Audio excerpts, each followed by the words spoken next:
Salut tout le monde, aujourd'hui nous allons faire une première recette et ça sera courgettes farcies. Donc soit vous prenez en long ou alors vous prenez en rond, comme vous voulez. Personnellement, ça sera là-dedans. Facile à faire, ça prend en moyenne une demi-heure. Si on compte la cuisson vapeur de la courgette avant, rapide à faire, tout le monde peut le faire, c'est simple et surtout c'est très simple. Et un légume de saison très important. Alors, pour commencer, vous allez avoir besoin de quelques ingrédients. Pour commencer, vous aurez besoin bien sûr de chair, de bœuf, toute matière grasse, ça c'est comme vous le souhaitez. Il n'y a pas de restriction particulière. Un jaune d'œuf, ça sera pour le liant. Pour lier la viande avec la farce à courgettes, je vous expliquerai après. Les oignons, je les ai déjà épluchés et coupés. Et gruyère râpé. Évidemment, les quantités seront marquées dans la description de la vidéo. Pour ce qui est des aromates, on aura besoin d'origan et de thym. Ou alors, si vous n'avez pas, vous pouvez prendre de l'herbe de Provence, il n'y a pas de problème, du poivre et du sel. Et on commence. Et dans un premier temps, vous allez venir découper le chapeau de votre courgette comme ceci. Donc pas trop épais non plus. Voilà. Comme ceci. Et vous allez venir avec un couteau puis une cuillère creuser au fond de la courgette. Et je vous montre ça tout de suite. Voilà, une fois que c'est fait, ça vous donne à peu près ça. Donc, on va les vider. On va laisser une certaine épaisseur de courgette tout autour. Donc, je dirais 2-3 cm, pas plus. Bien creuser. Attention, au milieu, il y a des pépins. Alors, ce que vous faites, c'est qu'avec les pépins, vous les foutez dans un récipient. Évidemment, on ne les mangera pas. Poubelle. Par contre, le reste de la courgette, on va dire sans pépins, vous le coupez en petits morceaux, on va le mélanger à la farce tout à l'heure. Donc une fois que c'est fait, on va passer à l'épluchage. Encore une fois, ça c'est soit avant, soit après, c'est comme vous le souhaitez. Je préfère le faire après, comme ça, la peau, ça permet de maintenir la main pour éviter que ça glisse, c'est plus facile pour creuser. Quant au chapeau, vous n'êtes pas obligé de retirer la peau, juste ça nous servira de décor à la fin, au-dessus de la courgette, pendant que ça cuit. Mais par contre, retirer la peau de votre courgette, ça peut donner un côté un peu amer à votre préparation. Et après, on s'attaque à la cuisson vapeur de la courgette et à la farce, pendant que notre courgette cuit. Et voilà, notre courgette est donc épluchée. Elle est prête à être cuite vapeur. Donc là je le mets dans le Cookéo, mais si vous n'en avez pas, c'est pas grave, n'importe quel appareil en cuisson vapeur fonctionne. Et si jamais vous n'avez pas d'appareil, vous avez juste besoin de cet ustensile là, une petite passoire, spray pour cuire vapeur, dans une casserole d'eau bouillante. C'est peut-être un peu plus long, ça fonctionne quand même. Et donc c'est parti. Une courgette de cette taille là à peu près, on part sur du 5 minutes. On veut la cuire, mais pas qu'elle soit trop molle non plus, parce qu'après on va devoir la remplir.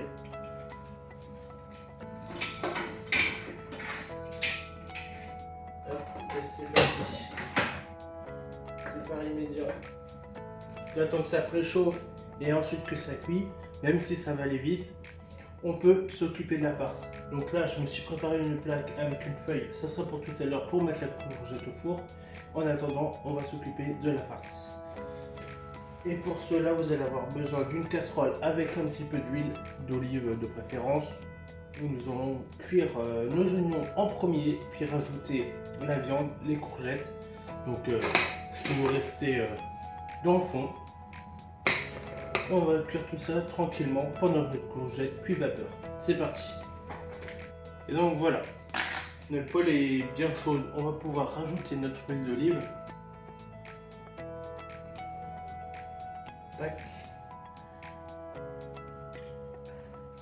On attend un tout petit peu que ça se diffuse bien dans la poêle. Puis ensuite, on fait revenir nos oignons. Ok. Donc, les oignons. Tac. Donc vous les émincez grossièrement, hein. Vraiment c'est pas... On va les faire revenir, du coup ça va comme fondre. Et avoir des petits morceaux c'est toujours sympathique. Hop, moi je fais tout. Donc Pareil, hein, les quantités, ça sera marqué dans la description de la vidéo. Mais moi, je pars aux alentours de 50 grammes d'oignons. Ce qui est déjà une bonne quantité pour une courgette. Ok. Après, bien sûr, vous avez juste à multiplier la quantité que je vous ai donnée par nombre de courgettes que vous avez besoin. On va dire une courgette à un repas. Ok. Parce que même si ça vous paraît gros, on est d'accord que la courgette, elle va rétrécir à la cuisson. Ça perd en eau, c'est normal. Et après, la farce, vous voyez, hein, c'est pas non plus, voilà, c'est pas non plus une quantité astronomique de viande. Les oignons sont en train de cuire tranquillement. On va bientôt pouvoir rajouter la viande. Donc moi, je suis parti sur du bœuf. Vous pouvez prendre n'importe quelle autre viande qui vous fait plaisir. Ça peut même être du porc, enfin comme vous voulez. Après, pour moi, je pense que le bœuf, c'est vraiment la meilleure alternative. Vous faites revenir vos oignons tranquillement.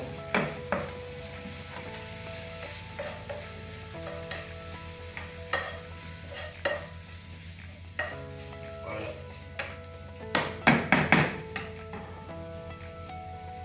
Donc, n'oublie pas, hein, une poêle bien chaude. Ensuite, on rajoute l'huile. On laisse quelques secondes à l'huile pour que ça se répande bien dans la casserole. Et ensuite, on vient revenir nos oignons dans la poêle. C'est important avant de mettre la viande là-dedans. Donc, on veut leur donner genre une belle petite couleur. Pour l'instant, ils sont encore bien blancs. On va attendre encore une petite minute. Mais une fois que ça commence à colorer, ça va très très vite. Alors attention. Voilà, nos oignons sont colorés. On va pouvoir rajouter notre viande. Pendant ce temps-là, le cookéo a préchauffé. Il reste donc 5 minutes de cuisson. C'est parfait. Donc pareil pour le hachage de la viande. Moi je suis parti là-dessus. Ça reste assez épais. Mais ça c'est vraiment selon votre goût. Achetez ce que vous avez envie. Pour savoir si votre viande hachée est bien cuite, il faut quand même qu'elle soit bien colorée. Enfin bien colorée. Que toute votre viande soit colorée. On va aller les accompagner avec nos oignons.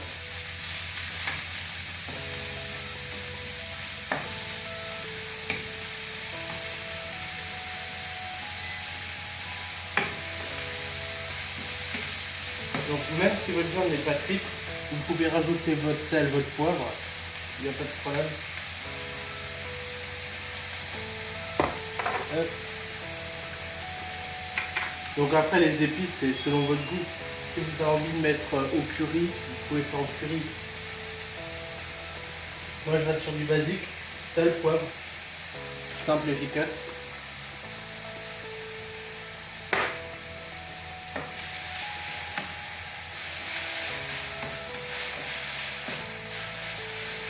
Donc là la viande est bien colorée déjà, vous voyez, ça fait quoi, 30 secondes même pas, ça va très très vite. Vu que maintenant la poêle elle est chaude,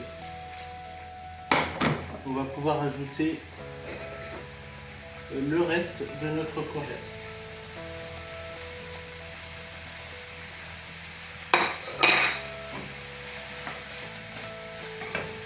Du thym.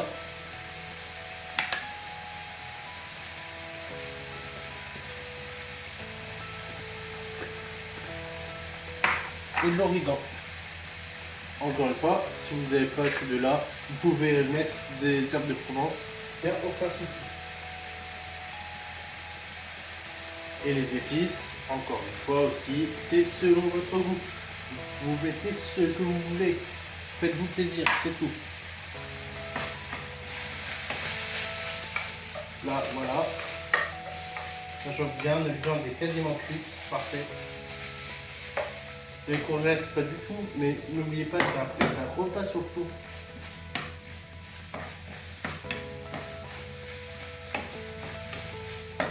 Même, je vous conseille même, si vous le souhaitez, les courgettes, vous les passez au mixeur.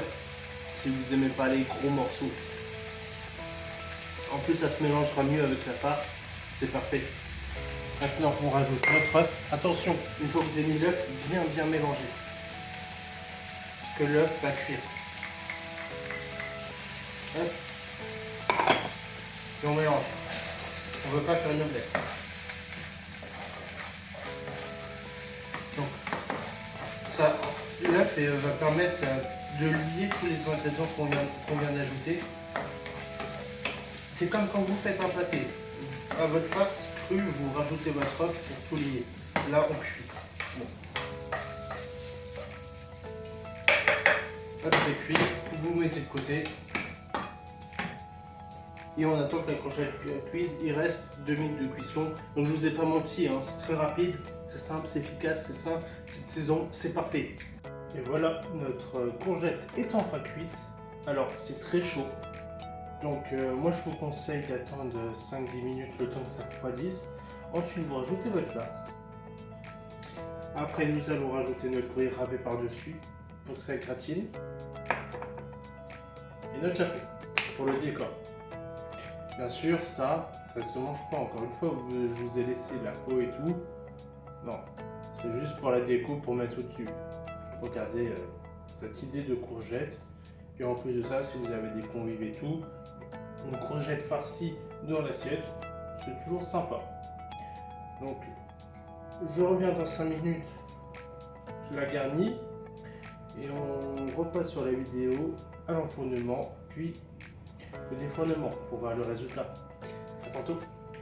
Et donc voilà, notre courgette est prête à les farcies, donc la farce, le gruyère au-dessus. N'hésitez pas à bien tasser pour tout faire, pour tout mettre dans la courgette, parce qu'il y a quand même une belle quantité, mais vous inquiétez pas, vous verrez tout à l'heure à la déco, ça va être bien garni, ça va être sympathique. Le petit chapeau, on le mettra dessus, mais à la fin. On va le mettre un petit peu au four pour lui donner un petit côté cuit, pour pas que ça fasse trop bizarre avec la courgette, elle, cuite et ça cru. Voilà, c'est juste pour l'esthétique. Vous n'êtes pas obligé de le garder, hein, bien sûr. Vous pouvez aussi très bien laisser votre courgette comme ça. Ça reste bien sympathique et d'ailleurs, c'est bien lourd. Si vous avez respecté les consignes que je vous ai données avec la cuisson vapeur, même si vous allez bien tasser votre farce, elle ne se cassera pas, je vous garantis. Là, on a 2-3 cm d'épaisseur de courgette tout autour. Et elle est cuite, mais elle reste un minimum ferme. Et là, on va la passer au four à 180 degrés pendant en moyenne 12 minutes. Et ensuite, on se retrouve pour la dégustation. Et voir surtout à quoi elle ressemble. Tout de suite. Et voilà les amis, donc notre courgette est cuite. Et je peux vous assurer, ça sent super bon. On a le gruyère, on a la viande, on a tout, c'est incroyable. Et maintenant, je vais vous partager avec vous la découpe de cette courgette pour vous montrer l'intérieur et vous montrer que c'est bien garni. Voilà. Et regardez-moi ça. Regardez si c'est pas magnifique. Hop, je vous montre de plus près. C'est incroyable. Maintenant, si vous voulez que le gruyère soit encore plus gratiné, vous montez un peu votre plaque. Moi, je l'ai mis peut-être un peu bas. Mais en tout cas, ça sent merveilleusement bon. C'est incroyable comme recette et je vous la recommande à 100%. Alors, si vous avez aimé la vidéo, n'hésitez pas à liker et à vous abonner pour en voir plus. Dans l'espace commentaire, dites ce qui vous a plu, ce qui ne vous a pas plu. Si vous avez des idées d'autres recettes que vous avez envie de voir, avec ou sans appareil spécifique, vous précisez. Et je vous dis à très bientôt et merci d'avoir regardé la vidéo. Et surtout, je vous dis un bon appétit. Salut!